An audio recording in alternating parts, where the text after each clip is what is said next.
Awas,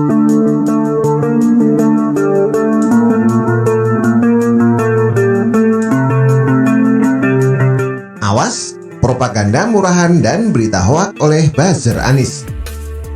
Ditulis oleh Nafi Siwet. Ketika membahas tentang Anies, ada dua pihak berseberangan yang merasa keberatan. Pihak buzzer Anies dan sebagian anti Anies Baswedan. Kita maklum jika pihak buzzer Anies merasa kepanasan karena aib junjungannya terbongkar. Untuk sebagian orang yang anti Anies, membahas Anies itu sama dengan membesarkan namanya. Padahal tidak. Ibarat dua sisi mata uang. Membahas Anies untuk membuka aibnya kepada rakyat. Bagaimana rakyat awam tahu aib Anies Baswedan jika kita tidak membahas dan membukanya ke publik? Kita semua sudah menjadi saksi sejarah bahwa Anies menang dalam pilkada yang penuh dengan politisasi ayat dan mayat. Makanya tidak heran jika pilkada Jakarta tersebut merupakan pilkada terburuk sepanjang sejarah. Sederhananya, sesuatu yang lahir dari cara buruk, maka hasilnya juga buruk. Sistem yang sudah bagus warisan Jokowi Ahok akhirnya rusak di tangan Anies. Sistem e-budgeting Ahok yang diapresiasi KPK malah diubah Anies terkait ditemukannya kasus lem Aibon dengan harga yang fantastis. Rumah susun murah dan fasilitas lengkap warisan Ahok malah dicoret oleh Anies sehingga ribuan rakyat miskin terancam tidak punya tempat tinggal. Jika ada buzzer Anies nyinyir rumah susun Ahok lalu banggakan rumah DP 0 Anies, itu hanya omong kosong. Entah berapa juta rakyat miskin Jakarta yang terbuai mulut manis Anies dengan program rumah DP 0 saat kampanye. Tapi akhirnya ngaku bahwa rumah DP 0 bukan untuk orang miskin. Panji, salah satu buzzer Anies, juga akhirnya ngaku jika program rumah DP 0 Anies gagal. Gue pernah bahas di YouTube gue panjang lebar, ada yang judulnya DP 0 besar. Gue ngebahas yang mana intinya sih sebenarnya programnya gagal. Udah itu aja. Tentu Pemprov tidak akan menyebut ini program gagal. Tapi kalau lu mendesain sesuatu atau gini, lu berencana untuk bikin sesuatu lalu akhirnya tidak seperti yang lu harapkan, yang namanya kan gagal. Jadi juga tuh barang, tapi nggak seperti yang lu pengen. Masih ingat buayan kata manis Anies Baswedan saat kampanye terkait penggusuran?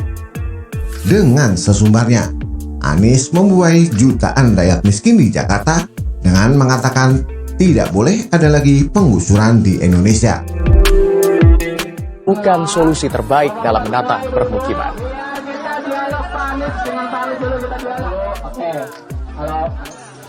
Penggusuran juga menjadi salah satu kekhawatiran. Jadi tadi setelah selesai semua yang salaman bilang sama saya, Pak jangan gusur, Pak jangan gusur, Pak jangan gusur.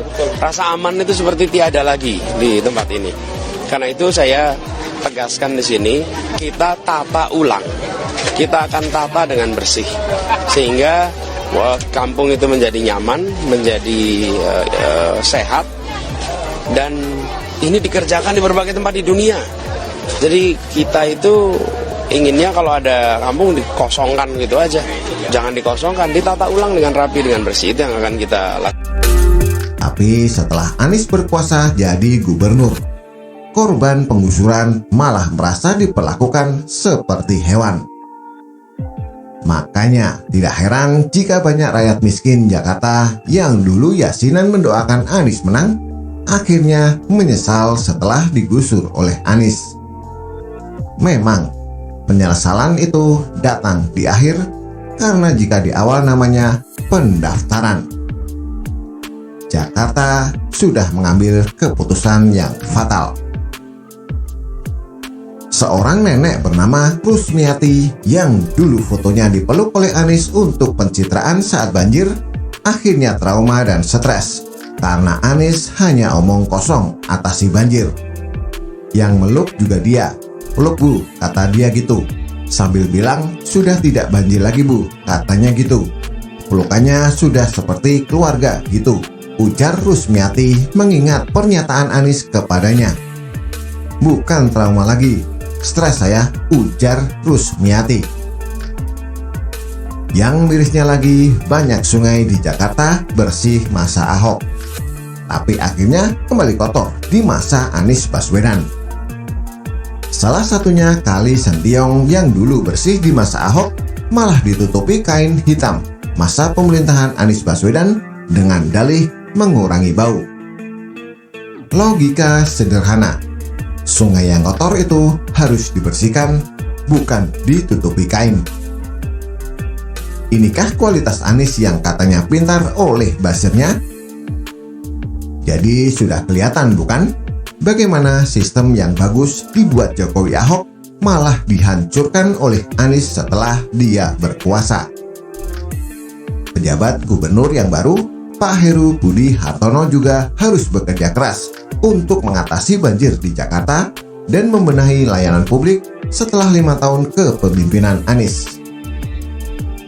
Pak Heru yang merupakan orangnya Jokowi Ahok harus kembali melanjutkan program normalisasi sungai yang mangkrak di masa pemerintahan Anies Baswedan.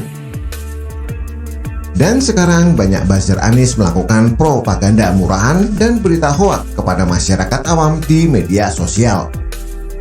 Mereka membodohi rakyat dengan menjual nama mantan penyidik senior KPK untuk membela Anies. Padahal mantan penyidik senior KPK yang membela Anies terkait kasus Formula E itu adalah Novel Baswedan yang merupakan sepupu Anies Baswedan. Logika sederhana, Formula E yang sudah dilaksanakan di Jakarta itu atas inisiatif Anies seperti kata Direktur Utama Jakpro. Apakah uang Formula E di Jakarta tersebut pakai uang pribadi Anies? Lalu, siapa yang harus membayar sisa komitmen fee Formula E sampai tahun 2024 nanti? Apakah Anies dan buzzernya mau membayar sisa uang tersebut pakai uang pribadi mereka?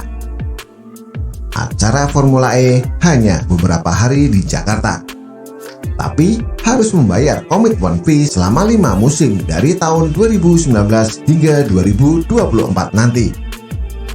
Yang terbaru, buzzer Anies juga menyebarkan berita hoak kepada umat dan rakyat Indonesia di channel berkedok Suara Rakyat.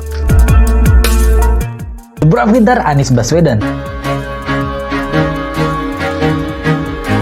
Pondar Indonesia Mengajar ini merupakan lulusan dari TK Masjid Syuhada, SD Negeri Percobaan 2, SMP Negeri 5 Yogyakarta, SMA Negeri 2 Yogyakarta, lalu mendapatkan program pertukaran pelajar selama 1 tahun di salah satu sekolah Amerika Serikat, mendapatkan gelar sarjana di Fakultas Ekonomi UGM, dan mendapatkan gelar Master School of Public Policy di Amerika Serikat, dan mendapatkan gelar doktor di Northern Illinois University, Department of Political Science, Amerika Serikat. Anies lahir dari keluarga pendidik. Ayahnya pernah menjadi wakil rektor di Universitas Islam Indonesia dan ibunya adalah guru besar di UNY. Hal ini juga yang membuat Anies begitu cemerlang di dunia pendidikan dan karir politiknya. Dia merupakan pencetus Indonesia Mengajar, rektor termuda, dan seorang peneliti di berbagai kampus. Berikut adalah beberapa penghargaan yang sudah diraih oleh Anies Baswedan: Intelektual Publik Dunia, Young Global Leader, 20 Tokoh Pembawa Perubahan Dunia, Education Award, Nakasone Yasukiro Award, dan masuk 500 Muslim berpengaruh di dunia. Jadi itulah.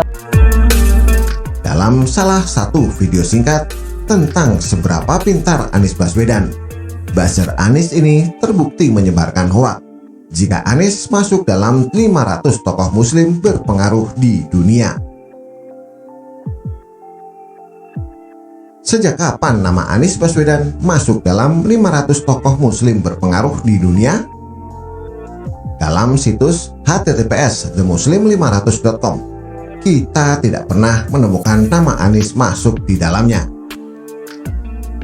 Tapi kita pasti menemukan nama Presiden Jokowi sebagai 500 tokoh muslim berpengaruh di dunia sejak 2014-2015. Nama Presiden Jokowi kembali masuk dalam 500 tokoh berpengaruh di dunia tahun 2016, 2017, 2018, 2019, 2020, 2021, dan 2022 saat ini.